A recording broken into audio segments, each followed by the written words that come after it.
right, government official Samantha Power hit the airwaves this weekend, urging Congress to pass billions of dollars in aid for Ukraine. She also used the platform to address the fertilizer shortage and said now is the time to embrace alternatives, things like manure and compost. Let's be clear, the alternatives can't take up the slack just yet, just like wind and solar can't take up the slack for lack of fossil fuels.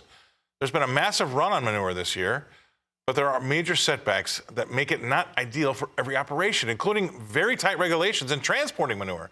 Less fertilizer will bring less of a yield and, in some cases, less quality. We can see where this is leading, but where does it end? My next guest has his thoughts. Please welcome to the show, Mike Lee. Thanks for being on, Mike. Really glad you're actually on. So, this smells a lot like wind and solar for fossil fuels, compost and manure, for fertilizer. These things are just going to make one really, really expensive, and the others nobody wants to use. Yeah, look, it seems all these problems are happening at once for the Biden administration. Whether it's the price of oil skyrocketing, it's the economy coming to a dramatic slowdown, inflation running away, and now you have a problem, and a major problem with the food supply. There's like all sorts of weird coincidences of food processing centers blowing up, planes crashing into them, catching on fire. That's been weird. That's been weird. And I don't know that you need to be conspiratorial about it, but it's happened, and it's going to affect the food supply. And then it seems the response to Russia was like a teenager throwing her toys and talking to her parents and be like, "I'm never talking to you again." And so the knock-on effects of that are wide-ranging. You've threatened, Rebecca was just talking about how you've threatened the future reserve status of the U.S. dollar, whereas the only real way to attack Russia is to flood the market with fossil fuels so that their one major export gets crushed in price. There's no interest in doing that, and now it's coming over to the food supply, and Ukraine and Russia are both two key areas for fertilizer for the U.S. And I mean, I don't know about you, but my grocery bill is double of what it was pre-COVID, and I've lost weight, and I'm trying to eat less, not because of the prices, but this is insane. What's going on with most people's food bill, and you add that to their energy bill, housing costs, the squeeze is on no matter where you are.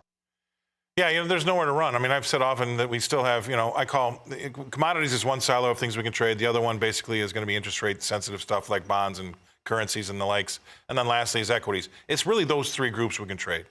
In my 35-year career, we've had one of them busy all the time. Very rarely do I see two of those silos kicking off at once. But right now we got a situation where there's nowhere to hide. All three of them are kicking off. And so we've got these volatilities across the globe, and some of them are our own fault. Some of them didn't, Ukraine, Russia wasn't our fault, but now we have a situation where there's really no place to put your money that's going to be safe.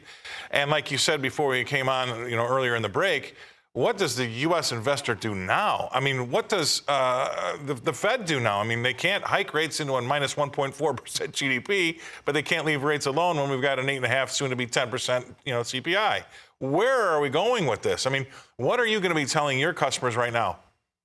So look, I'm looking to invest in real estate. Real estate is actually doing pretty well, and there's different ways to get exposure to it, as well as some unique lending products where you get into some kind of the darker areas of fixed income that aren't really tied to the economy. So really being creative in there. But in terms of your traditional stock and bond exposure, I mean, if you didn't sell your stocks in the fourth quarter of last year, it's basically too late. Because if this economy bottoms in the third quarter, fourth quarter this year, or the first quarter of next year, the stock market is going to turn far ahead of that. And in between, we're going to get back some of what we lost. So at this point, it's just about staying in the fight. And so for me, it's about owning defensive stocks. So my largest position is energy, second largest position is staples, third largest position is utilities. So being invested in those, reducing your exposure to tech on these big up days, and then just kind of waiting it out, because the key to making money in the long term is not timing the top and the bottom, it's the time in the market. So just staying in the fight as long as you possibly can to get those compounded returns, and being able to structure a portfolio and look for solutions so that these waves do not affect you, your sleep, And if you're taking money out of your portfolio, you have things like floating rate bonds that are going to go up when interest rates go up that have fared far better than the overall Barclays aggregate this year. Right, and you make a lot of great sense there. And I mean, to most of the folks out there that are probably watching, a lot of these indicators that Mike and I talk about, they've been so negative right now. To wash everything away right at the low of this negativity is going to be a hard thing to do. So, again, if you didn't do it in December, it's probably not the right time to do it now. And I think that ultimately, when you see everybody on one side of the boat, that usually doesn't work out well either, does it? No, and it's look, I'd say the hard part for most retail investors this year is not the stock market off 12 to 13% or the Nasdaq off 20. When the Nasdaq was up like 400 or 500% from when Trump got elected in 2016. So to give back some of those gains, not a big deal. It's the bond market. It's the Barclays aggregate down double digits in a single quarter.